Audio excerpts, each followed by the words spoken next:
Book 19, Penelope.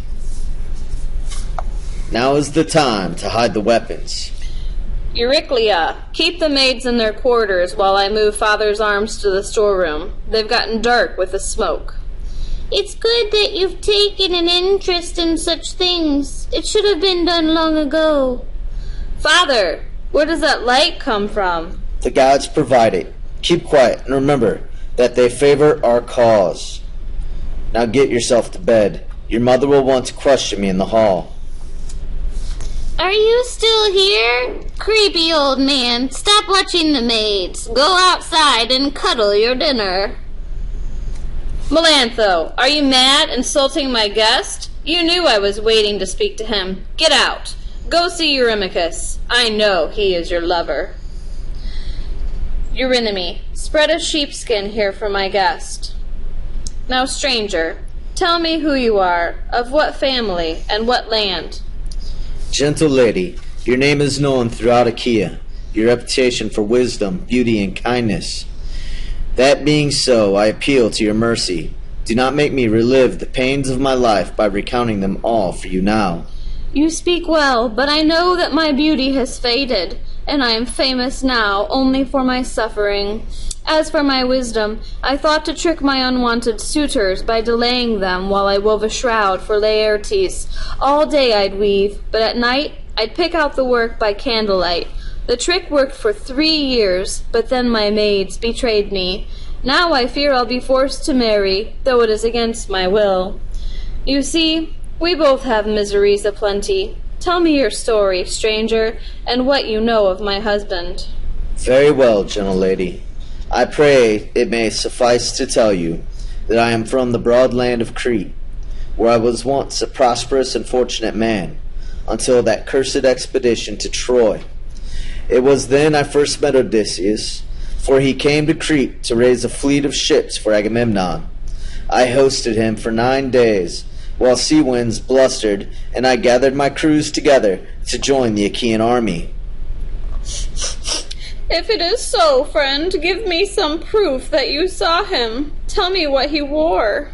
Lady, let me think back, for 20 years now lie between that day and this. He had a purple cloak, lined with fleece, double thick. There was a brooch upon it, a wondrous workmanship, a hound pinning a fawn, all in gold, and a fine, close-fitting tunic, marvelously soft. But then, I don't know if he brought these things from Ithaca, or if some lord gave them to him as a gift. Now you have won my thanks. I put that tunic and cloak on his shoulders myself, and fastened it with that pin. But lady, you do not need to stain your cheeks any longer with tears.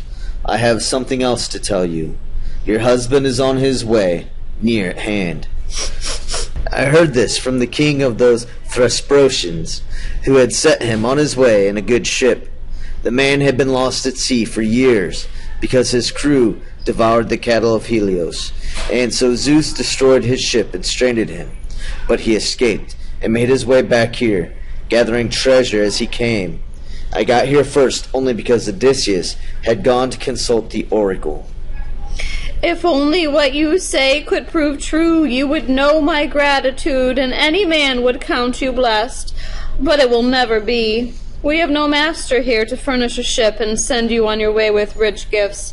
No man like Odysseus. Or did I dream him? Come, maids, bathe this man and make a soft bed of sheepskins for him here by the fire. Great queen, no bed for me. I've not had one since the day I sailed off, and I saw the mountains of Crete shrinking behind me. And no bathing either, not even a footbath. None of these maids should touch my feet. Unless, perhaps, there is one as old and withered as myself, who has lived through suffering as I have. I would not mind letting my feet be touched by that old servant. Never before did a man so humble and well-spoken come to beg at my house. I have just such an old maidservant. She nursed my husband when he was a baby. Eurycleia, come here. Give our guests a footbath. Stranger, of all the travelers who've come to our door, none was so much like our master Odysseus. I've heard it said before that he and I are almost alike in build and feature. That scar! Oh! Shh! Will you destroy me, old nurse? No one can know of my return until I have killed all who dishonor my house. You know me. My blood and bones are yours. I will never betray you.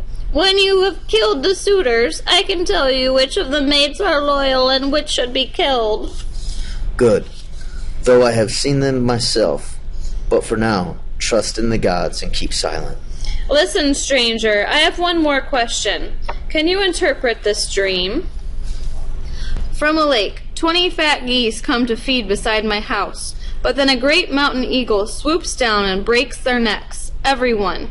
He flies away, and I weep over the slaughter. But then he returns and perches on the roof beam. He speaks and says, "Be glad, those geese were your suitors, and I am your husband, returning to bring death to them all." Lady, how can you read this dream any other way?